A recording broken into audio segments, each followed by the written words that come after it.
जय हिंद। इस वीडियो में देखेंगे राइबोसोम कितने टाइप के होते हैं। तो राइबोसोम दो टाइप के होते हैं, एक 70S एक 80S।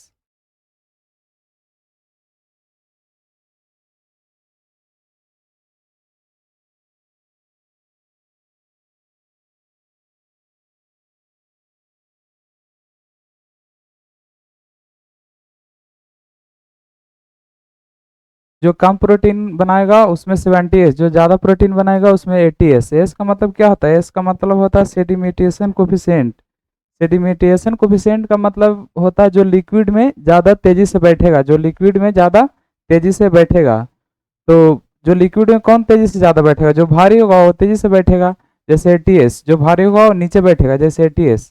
जितने भी बैक्टीरिया वायरस हैं, जितने भी रोग फैलाने वाले हैं, इसमें सब में 70S पाए जाते हैं। जितने भी बैक्टीरिया हैं, वायरस हैं जो आंखों से नहीं दिखाई देते हैं, जो रोग फैलाने वाले होते हैं, इसमें 70S राइबोसोम पाए जाते हैं। तो एक होता है सेंट्रोसोम, एक होता है, अगला होता है सेंट्रोसोम।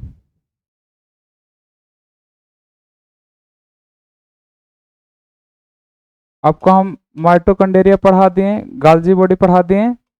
अब है सेंट्रोसोम।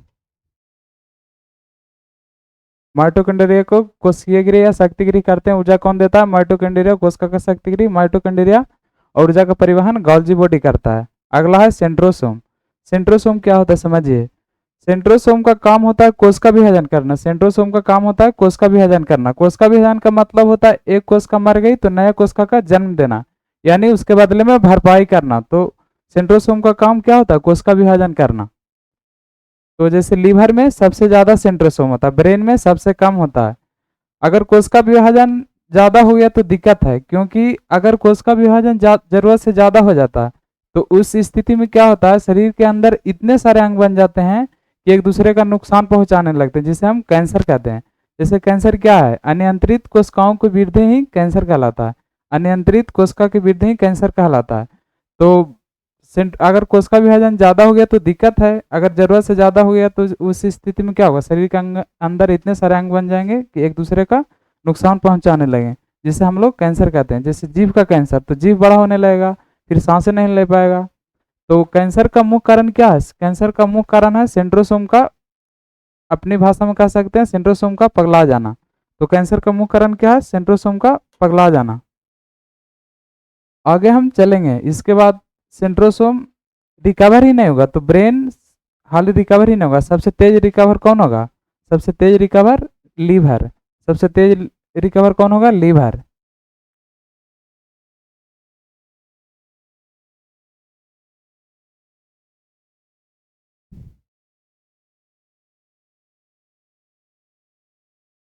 फिर हम आगे पढ़ेंगे वैक्यूल्स क्या होते हैं। वैक्यूल्स क्या होते हैं? शरीर में पानी की बहुत जरूरत होती है, तो पानी को कौन स्टोर रखेगा? पानी को कौन स्टोर रखेगा? वैक्यूल्स। वैक्यूल्स जो होते हैं ये पेड़ पौधे और मानव दोनों में पाए जाते हैं। वैक्यूल्स पेड़ पौधे और आदमी दोनों में पाए जाते हैं।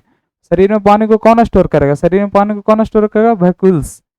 वैक्यूल्स जो होते हैं शरीर में पानी को स्टोर करता है। फिर अगला है केंद्रक, न्यूक्लियस। इसको अगला है न्यूक्लियस। हिंदी में इसको क्या कहते हैं? केंद्रक। हिंदी में क्या कहेंगे इसको? केंद्रक। तो केंद्रक की खोज किसने किया था? रॉबर्ट ब्राउन ने। रॉबर्ट ब्राउन ने केंद्रक की खोज किसने किया था? रॉबर्ट ब्राउन ने। याद रखने का ट्रिक, ज्यादातर बीज ब्राउन कलर के होते हैं।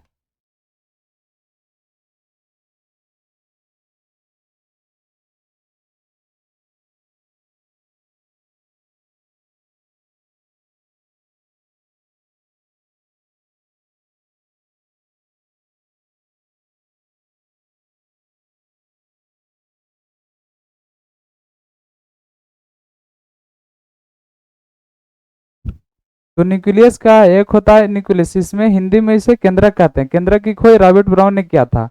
केंद्रक को दिमाग का ब्रेन कहते हैं। केंद्रक को क्या कहते हैं? दिमाग का ब्रेन कहते हैं। केंद्रक को दिमाग का ब्रेन कहते हैं। ये क्या करता है? ये आदेश देता है पूरी कोशिका को। पूरी कोशिका का ब्रेन किसे कहते हैं? केंद्रक को कहते हैं। केंद्रक को दिमाग का ब्रेन कहते हैं। पूरी कोशिका का ब्रेन किसे कहते हैं? केंद्रक को कहते हैं। हमारा पूरा शरीर कोशिकाओं से बना है, नाखून, हड्डी, ब्लड, सब में कोशिका। हर कोशिका का अलग काम है, हर कोशिका का अलग दिमाग है। हर कोशिका का क्या है, अलग काम है, हर कोशिका का अलग दिमाग है। तो केंद्रक को क्या कहते हैं, केंद्रक को दिमाग का ब्रेन कहते हैं। पूरी कोशिका का ब्रेन किसे कहते हैं, केंद्रक को कहते हैं। हमारा पूरा शरीर कोशिकाओं से बना है। हर कोशिका का अलग काम है, हर कोशिका का अलग दिमाग है।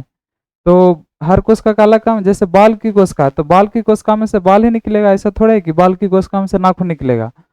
तो बाल की कोशिका में से बाल ही निकलेगा। तो नाखून की कोशिका को आदेश देगा नाखून ही बनाना, ये आदेश कौन देता है, न्यूक्लियस। कोशिका का पुनर्निर्माण भले ही सेंट्रोसोम करता है, कोशिका का पुनर्निर्माण भले ही सेंट्रोसोम करता है, बट आदेश देने का, बट किस तरह का कोशिका निर्माण करना है, ये आदेश कौन देगा, ये आदेश कौन देगा, न्यूक्लियस। ये आदेश कौन देता है, न्यूक्लियस। कोशिका का पुनर्निर्माण कौन करेगा, कोशिका का पुनर्निर्माण सेंट्रोसोम करता है, बट किस तरह का कोशिका बनाना है, ये आदेश देता है न्यूक्लियस। और निर्माण की क्रिया में कौन मदद करेगा, तो निर्माण की क्रिया में मदद करेगा राइबोसोम। निर्माण की क्रिया में मदद करेगा राइबोसोम।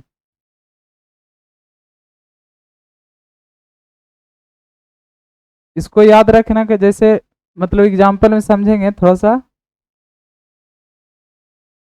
याद रखने का तरीका। जैसे क्या होता है कि घर में है पति पत्नी, तो पति क्या करते हैं, सेंट्रोसोम का काम करते हैं। पत्नी क्या करती है, पत्नी आदेश देने का काम करती है, मतलब कोई भी काम करवाने के काम करती है। तो इसलिए जैसे कोई भी काम की ये काम करिए, तो पत्नी आदेश देने का काम करती है, तो न्यूक्लियस का काम करेगी। तो कभी कभी क्या होता है, न्यूक्लियस गलत आदेश दे देता है, तो हाथ की 6 उंगली हो जाती है, हाथ की 6 उंगली हो जाती है। जैसे मैच में ही देखते होंगे, कप्तान क्या करता है, कप्तान है जो आदेश देने का काम करता है, और जो बॉलर है वो बॉल फेंकता है।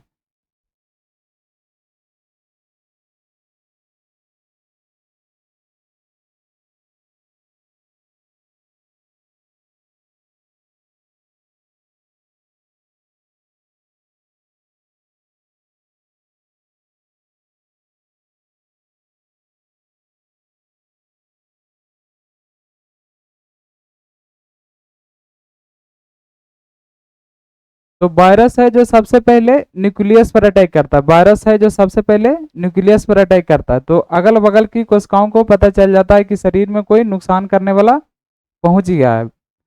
तो अगर कोशिका उस वायरस को नहीं पहचान पाता है तो क्या आता है, बुखार चलाता है। अगर कोशिका उस वायरस को नहीं पहचान पाता है तो क्या आता है, बुखार आता है। तो शरीर में टेम्परेचर को बढ़ा देता है। अगर कोशिका नहीं पहचान पाएगा उस वायरस को, तो शरीर में क्या करेगा, टेम्परेचर को ही बढ़ा देगा। वैक्सीन क्या करता है, शरीर में नुकसान करने वाला वायरस को पहचान करवा देता है। अगला पढ़ेंगे डीएनए क्या है, अगला पढ़ेंगे डीएनए क्या है।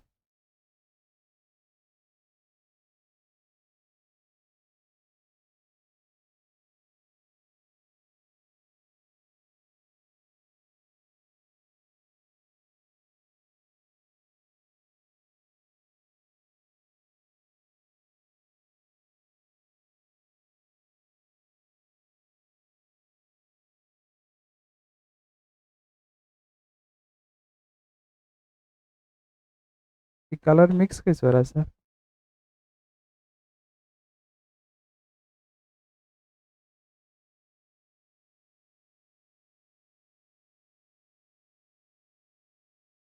डीएनए क्या होता है, न्यूक्लियस के अंदर जितनी भी जानकारी होती है उस जानकारी को ही डीएनए कहते हैं। न्यूक्लियस के अंदर जितनी भी जानकारी होती है उस जानकारी को ही डीएनए कहते हैं। तो ये डीएनए कहाँ रहता है, ये डीएनए कहाँ रहता है, न्यूक्लियस में रहता है। जब परमाणु हमला होता है तो आधा इन्फॉर्मेशन ही उड़ा देता है, मतलब भूल जाता है। जैसे अगला बच्चा पैदा होगा तो हाथ कहीं और लगा दिया, आंख यहाँ बनना चाहिए था कहीं और लगा दिया। तो जब परमाणु हमला होता है तो क्या होता है, डीएनए पर अटैक होता है, आधा इन्फॉर्मेशन ही उड़ा देता है। अगला बच्चा पैदा होगा तो पता चला कि आंख कहीं और बनाने का था तो कहीं और बना दे, इन्फॉर्मेशन ही जब मेन उड़ा दिया तो क्या होगा। तो अगला बच्चा पैदा होगा तो हाथ कहीं और, आंख कहीं और बना दिया जाएगा।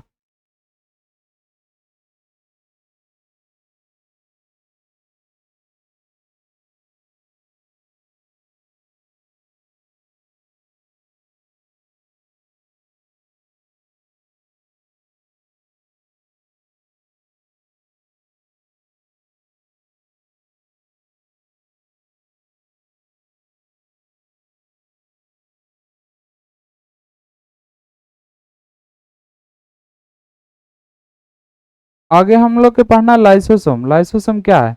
लाइसोसोम इसके अंदर भरा होता है जल अपघटक एंजाइम। जल अपघटक एंजाइम जो होता है वह सोडियम Na एसिड की तरह काम करता है। तो लाइसोसोम के अंदर क्या भरा होता है? लाइसोसोम के अंदर एसिड भरा होता है, इसीलिए आत्महत्या की थैली। इसीलिए आत्महत्या की थैली किसे कहते हैं? इसीलिए आत्महत्या की थैली लाइसोसोम को कहते हैं। अगर ये गलती से फट गया लाइसोसोम तो सबको साफ कर देगा। अगर गलती से लाइसोसोम फट जाता है तो ये सबको साफ कर देगा। अगर न्यूक्लियस वैक्यूल्स को कहा कि पानी स्टोर करो तो नहीं करेगा। तो लाइसोसोम को बोलेगा कि न्यूक्लियस छिड़क दो वैक्यूल्स पर। तो कोशिका के अंदर अगर कोई बात नहीं मानेगा तो कौन काम करेगा? लाइसोसोम काम करेगा। कोशिका के अंदर कोई बात नहीं मानेगा तो कौन काम करेगा? लाइसोसोम काम करेगा।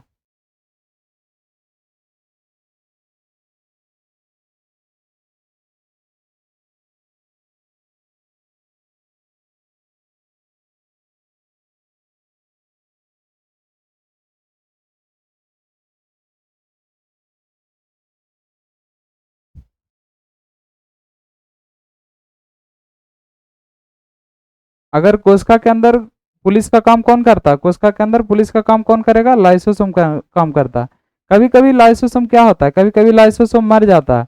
जैसे दरवाजा खोलते समय अंगुली ही कुछ आ जाती है तो लाइसोसोम वहां के सब मर जाएगा। तो वहां का सब मर जाएगा तो कोई देखने वाला भी नहीं रहेगा। तो उसके अंदर वहां का भाग काला हो जाएगा। तो अगल बगल की कोशिकाएं थोड़ा थोड़ा छिड़केगी और शरीर को इन्फ्लेमेशन होगा तो बुखार आएगा। अगर शरीर में कुछ भी उटपटांग चीज होता है तो शरीर क्या करता है? सबसे पहले टेम्परेचर को ही बढ़ा देता है। तो देखेंगे किसी किसी का अंगुली थुरा जाती है तो 5-6 घंटा बाद हल्का बुखार फील होता है उसको।